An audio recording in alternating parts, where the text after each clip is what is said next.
Hey everyone, buckle up, because today we're going to take a deep dive into something pretty wild. Oh, yeah. Google's new quantum chip. This is going to be a fun one. So if you haven't heard about this yet, well, you're in for a treat. Absolutely. So this isn't just like your phone getting a little faster, like a new processor. Right. This is a completely different way of computing information. Entirely. It's almost like magic. Ah, Yeah. it kind of is when you get down to the nitty-gritty. And we're going to dig into this crazy video we found called Let me guess.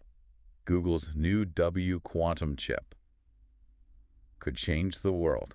Oh, yeah, that's a classic. I know, right? A little clickbaity, but But they might be right. they might be right. And that's what we're going to find out. Okay. So just think about it like this. Right. Like problems that would take our best computers Yeah. like millions of years to solve. Right now? Yeah. A quantum computer could crunch those in like minutes. Yeah, I mean, we're talking a difference in scale that's almost impossible to even imagine. So it's a... Like comparing like a bicycle to a spaceship? Okay, so before we get too far, can you just break it down for us? Yeah. Like what exactly is a quantum chip? How is it different from the chips in our laptops and phones? So you know how your computer uses bits? Yeah, like ones and zeros. Yeah, exactly. Little switches that are either on or off 1 or 0. Got it. Quantum chips use these things called qubits. Qubits, okay. And these are kind of mind-bending because they can be both a 1 and a 0 at the same time. Wait, what? Yeah, it's called superposition. Superposition. And it's like the foundation of how this whole thing works. So it's like it's doing two things at once. Well, it's more like it's exploring all the possibilities at once. So that's how it's so much faster. Exactly, because instead of going through each possibility one by one, it's like it's looking at all of them simultaneously in parallel. Makes my head spin a little, but I think I'm getting it. It's definitely one of those things that the more you think about it, the weirder it gets. All right, so the video throws out all these huge potential applications, like curing diseases. Oh, yeah. New materials, and like super intelligent AI. Oh, that. Let's break those down one by one. Right. What's the deal with this whole drug discovery thing?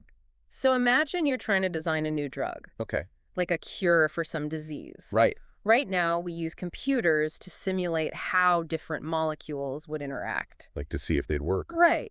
But the problem is there's just so many possibilities, it can take years, even decades to test them all. Well, But with a quantum computer, it's instant. pretty much, yeah, it could map out all those interactions super fast. So we could develop new drugs way faster. Exactly. Okay, that's pretty huge. And it's not just drugs. We could design entirely new materials, too. Like what? Think about things like solar panels or batteries. We could simulate them at an atomic level Whoa. and find combinations that are way more efficient than anything we have today. And the video also goes into AI, which is what I was most excited about. Yeah, that's where things get really interesting. Right now, AI is pretty limited by the power of our computers. Yeah. But with quantum computing, we're talking about AI that could actually understand natural language like perfectly. Like it could have a conversation with you. Yeah, and not just like a chatbot. Right. Like truly understand what you're saying. Wow. Or imagine AI that could predict complex systems like the climate. Like with perfect accuracy. Pretty much, yeah. It could revolutionize how we deal with climate change. So this is like next level AI, like way beyond anything we can even imagine right now. Exactly. We're talking about AI that could solve problems that we don't even know how to define yet. Okay. So it all sounds amazing. It does. But the video does mention some potential downsides too, right? Oh, yeah, for sure. With great power comes great responsibility. Right. Like what are some of the things we need to be worried about?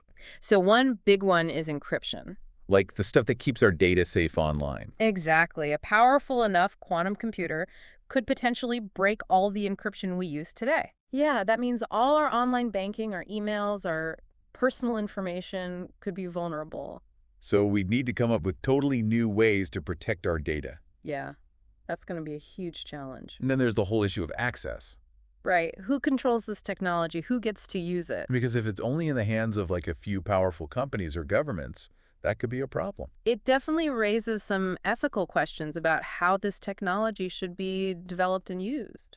It's like we're opening this door to a whole new world Yeah. with amazing possibilities, Yeah, but also potential dangers we can't even fully grasp yet. that's a good way to put it.